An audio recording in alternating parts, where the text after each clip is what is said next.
To sing the praise of the political process in 2015 on either side of the Atlantic is a deeply rash enterprise. Isn't it? The political process is held in profound contempt by a very large part of democratic electorates. And I think this is a very serious problem. I am going to sing its praises, and I'm going to sing them loudly and without reservation. I am, after all, a contrarian. So when everybody else is despairing in it, I'm going to say, we need to discover it, rediscover it, and praise it loudly. Let's then look at what happens in 1215, try and get some sense of why it happens very quickly, and then look at what I call the Magna Carta decade. Because if the Magna Carta of 1215 fails and is an absolute failure, the reason for its success are the events of another decade. We all forget, because our fondness for single anniversaries, that 1215 is only the first of a continuous series of reissues of Magna Carta, which go on until 1297. The key ones take place in the decade 1215 to 1225, but they are documents of an absolutely radically different nature and are the product of radically different political circumstances. And until we understand, this is where the historian comes in, until we understand that specificity, that local quality, we will understand nothing at all. Right, why then does Magna Carta happen at all? We were again talking when we were all assembling before this afternoon session, we were talking about the remarkable resemblance between so much modern politics and earlier monarchical and court politics. And one of the points at which, of course, they all center is the question of the actual personality of the ruler, the president, whoever. The key to understanding why Magna Carta happens is John. John is a younger brother of extreme ambition, an ambition that hugely overtakes his ability. In other words, in Britain, you can make the perfect remark, he is a Miliband. He is a Miliband Junior. He becomes king largely by accident and murder. More or less the same process that produced Ed Miliband, and with almost, whereas we can now see with equally disastrous consequences. I mean, you know, look at the suicide of the Labour Party. Anyway, John becomes king in 1199, and again, to get this sense, he is by far the most powerful ruler in Europe. We're very fond, aren't we, many of us in this room, of talking about Anglospheres and all the rest of it.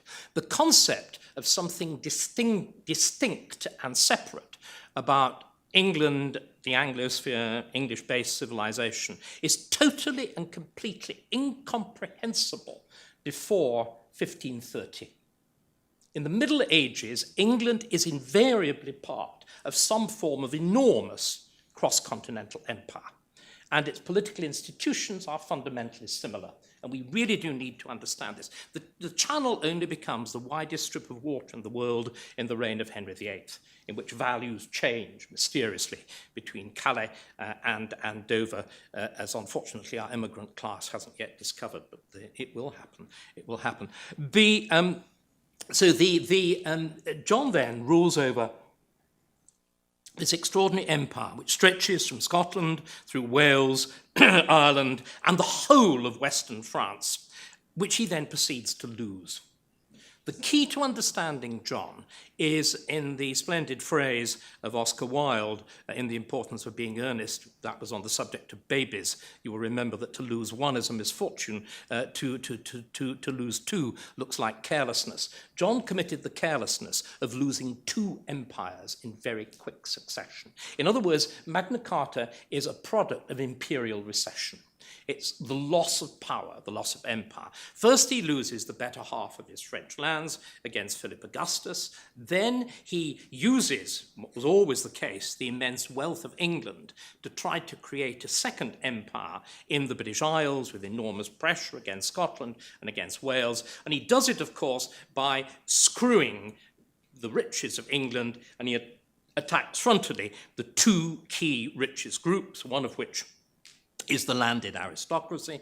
Now, the landed aristocracy tend to have a very, very bad name, which they largely deserve. There's a great element of kind of privileged brat pack about them. What's striking about the barons, even at the height of the crisis of Magna Carta, they can't do without a joust, which is rugby on horseback. You know, they risk or American football on horseback with a frank admission of the intent to do harm to the opposite party.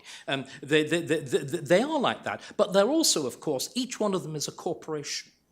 They are the masters of thousands and tens of thousands of acres. Many of them are surprisingly well educated, rarely in Latin, but tolerably so, but above all, they're able to employ highly skilled, and they have to employ highly skilled accountants, lawyers, and clergy who can act as theoreticians. Okay, so this group is then put under immense pressure by the manipulation of the legal process and so on to yield large quantities of money to the king. So is the other, and this is the great point of variation between the world then and the world now.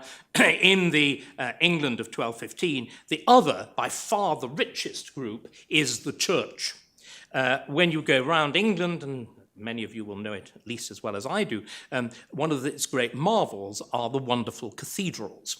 And we tend to look at those buildings and to think of them erected out of the piety, the pious pennies of self-denying peasants. Ladies and gentlemen, nothing could be further from the truth. The cathedrals are the expression of an overweening clerical elite which has roughly the same morals and practices as modern Wall Street bankers. My cathedral front is wider than your West Cathedral. You know, my West Front is bigger than your West Front. My spire is bigger than your spire, said the abbot to the bishop, sort of thing. That's that world. And so what happens is John also screws this body. But again, what we also need to put into mind are two very different facts about the church. One is that it is an pan-European institutional body. It is the direct ancestor of the EU.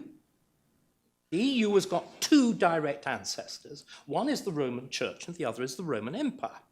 And its structures are very, and certainly the Napoleonic Empire, and its structures are very closely related to both. So obviously, attack one member of it, and the head in Rome responds. And the second thing that we forget, and it's something that we mustn't forget, the church is a completely separate system of law.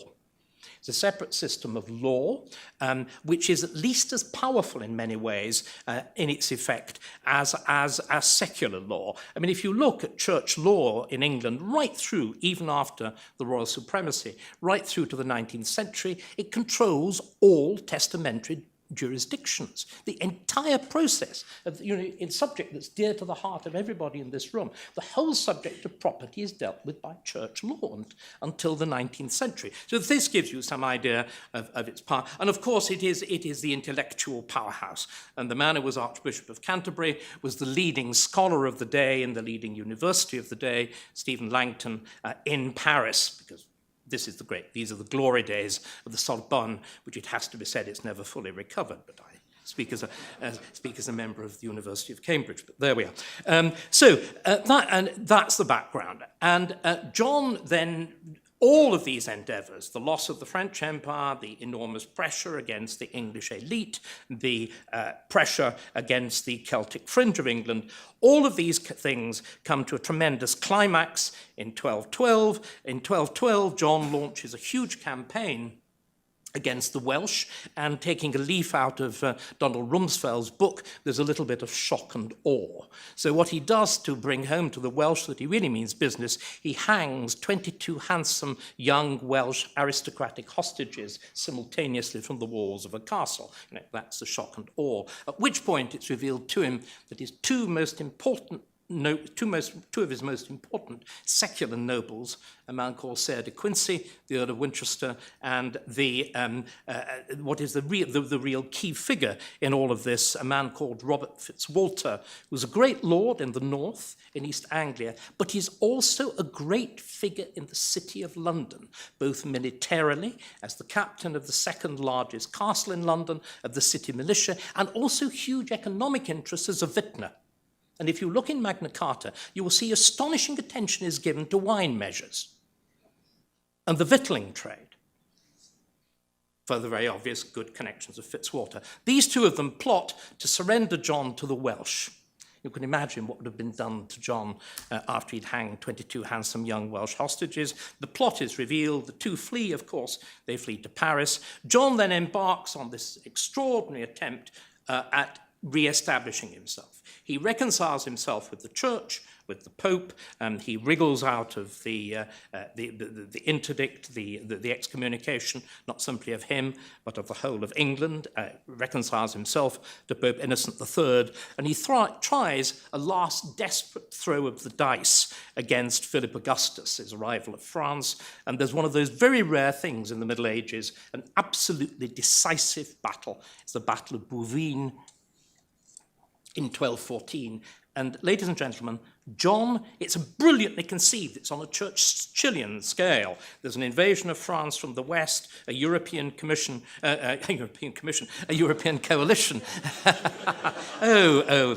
masterly slip of the tongue. Invading from the east. But it all meets a terrible failure at the Battle of Bouvines. It's an absolute and total defeat for John.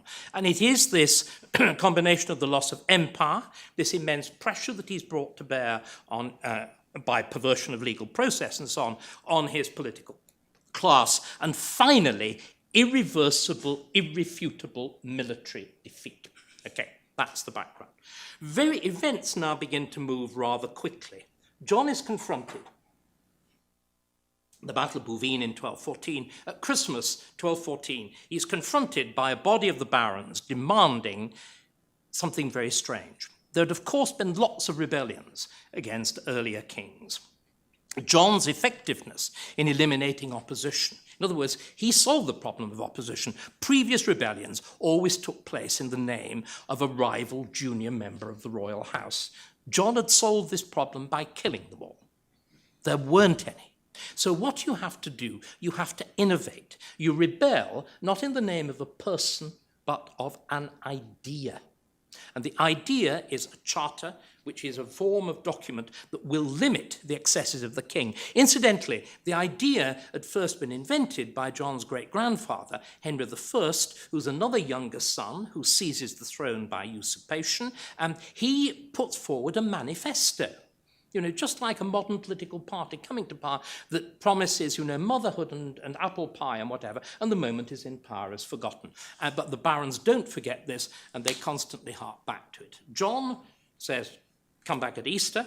They come back. He says, I still can't decide. Come back in a few weeks. And it's at this point that the events, I've alluded to them very quickly at the beginning, John's defeat is now turned into catastrophe because in May, London opens its gates to the rebel barons. And the barons never lose control of London. Now, this is decisive. John loses what's left of his treasure, his administration, his prestige, his capital. He's finished. That happens on the 17th of May.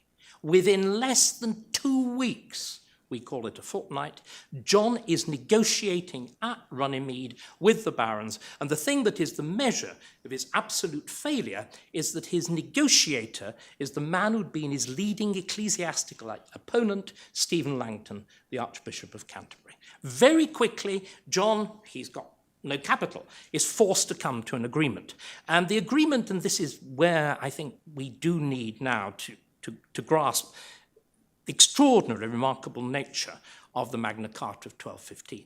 The Magna Carta of 1215 is an utterly, devastatingly radical document. What makes it even more wonderful, you referred to the fact they're all written on animal skin. We not only have the Magna Carta, we have the drafts. We have the actual draft of the document, the Articles of the Barons, which was physically presented to Langton at Runnymede. And ladies and gentlemen, it looks just like a modern negotiating document. Each clause is given in essence, each clause of Magna Carta is reduced to about 4 or 5 key phrases. And to what you begin each line with, what do you and I begin each line with when we put forward a memorandum or heads of an agreement? Well, we begin, don't we, with a bullet point. Ladies and gentlemen, 800 years before Microsoft, Every line of the Articles of the Barons begins with a bullet point. There is a paraph mark, just like, in fact, a bass clef in music, but with the tail turned round the other way. And you go through, and all of the key clauses of Magna Carta are there in brief. But, ladies and gentlemen, there's one remarkable thing. Towards the end of the document, it changes. Towards the end of the document, you get continuous Latin prose. And the Latin prose are the bits of Magna Carta that the barons didn't trust the clerks of the King's Chancery to develop in full. Because what they wanted was their exact words. And the clauses that they regard as mattering, that they draft out fully, are clauses of genuine revolution. And they are genuinely republican. What the barons do is set up a committee of public safety of 25 barons. They say that this committee of 25 barons will adjudicate all cases between the king and the barons. And when they found in favour of the barons, which surprisingly they invariably do, the king has no time at all, 2 or 3 days, to put into full execution the judgment of the barons, and if he doesn't, they license themselves to levy civil war upon him, only accepting the life of the king, the queen, and the prince. They actually, the Latin phrase is doing him as much damage as possible. And to make sure this happens, and this again, this gives you a sense of the revolutionary nature of the document, everybody in England is required to replace the oath of allegiance to the sovereign with an oath to the charter. And not only with an oath to the charter, but an oath to the 25 barons, to the judgment of the 25 barons, and to participate in the process of the levying of civil war. Do you all see what I mean? Now, add to that, at the same time as agreeing this document, John is also forced to agree to a treaty for the custody of London, which is the most humiliating document that an English king, I think, has ever sealed. It simply takes the form of an indenture, the most basic, unhonorific form of legal agreement, and the barons say to the king, we hold London. If you do exactly what we want within 2 months, they give him a deadline, they give him an ultimatum of the 15th of August, it's happening on the 15th of June, if you do exactly what we want by the 15th of August, we'll give you London back. If you don't, we won't, and you can whistle for it. It's just extraordinary. So this is the document that John has to agree to, that has been revered and whatever. There are 2 key things. First of all, it leads to direct civil war. The document is so contentious that John, who had had absolutely no support before Magna Carta, is able to muster a significant party to fight for him. And secondly, the fact that it has been so manifestly extorted by duress means that it is of no validity in law, and particularly no validity in canon law, which enables the Pope to exonerate him from his oath. There's then, to cut a long story short, a savage civil war, which John begins to win, and at which point our 2 favourite barons, De Quincey and Fitzwalter, realising they face failure, treason and everything else, run over to Paris, and they offer the throne of England to the heir to the throne of France, Prince Louis, who invades England with a very powerful force. Of course, he's got London. The capital surrenders to him. John collapses, the royalist forces fail, and within a few months, the royalists only have 4 castles. They've got Lincoln, they've got Dover, they've got what's the thing called Windsor and Rochester in the southeast of England. Everything is lost. John dies at Newark, allegedly of a surfeit of peaches. He had a gluttonous appetite, and his body is carted off to Worcester to be buried. Now, at that point, ladies and gentlemen, England should be over. The whole notion of an Anglosphere should be finished. And what is completely striking about it is Louis and the barons in this civil war had made no attempt whatever at reissuing Magna Carta. Instead, there's a total reversal. John's heir is a little boy of 9, And we've already seen from the photographs of Prince George and Princess Caroline that the entire world is a sucker for a royal kid. So there is a coronation of a 9-year-old in diddy little robes and with a little bracelet borrowed from his mother, and the entire nation goes, we all sigh. But much more importantly, there's this extraordinary fact of a Tory with a brain. Maybe one could make it even more radical statement, a Republican with a brain. We have William the Marshal, Earl of Pembroke, who becomes regent. And Marshal does something. This is where everything now gets really exciting. Marshal had fought Magna Carta tooth and nail. He'd risked everything in resisting it. And yet he decides, as a regent of the boy king, within 13 days of his father's death, to reissue it.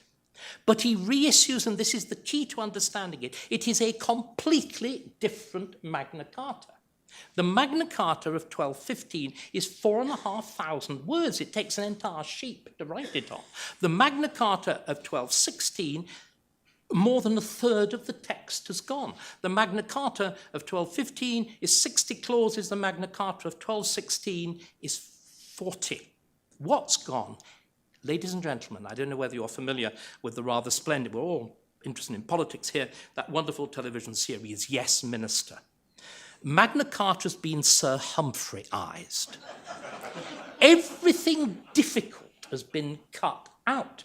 All of those clauses setting up committees of public safety, licensing rebellion, all of that's gone. The question of the treatment of Jewish bankers has gone. The business of forest law has gone. Everything is difficult. And it's even better. Sir Humphrey tells you what he's doing. There's this marvellous phrase at the end of the reissued charter which says, of course, it was entirely, Sir Humphrey, entirely right and proper that all of these weighty and difficult subjects were considered. However, they were really rather awkward, so we've set up a committee.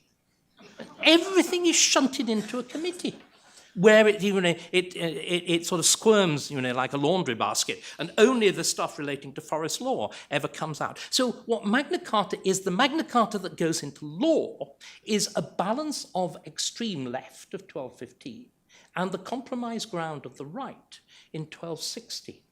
But the final coup in all of this is there's still one thing that's very much missing from the Magna Carta of 1216. The king in whose name it's issued is a minor.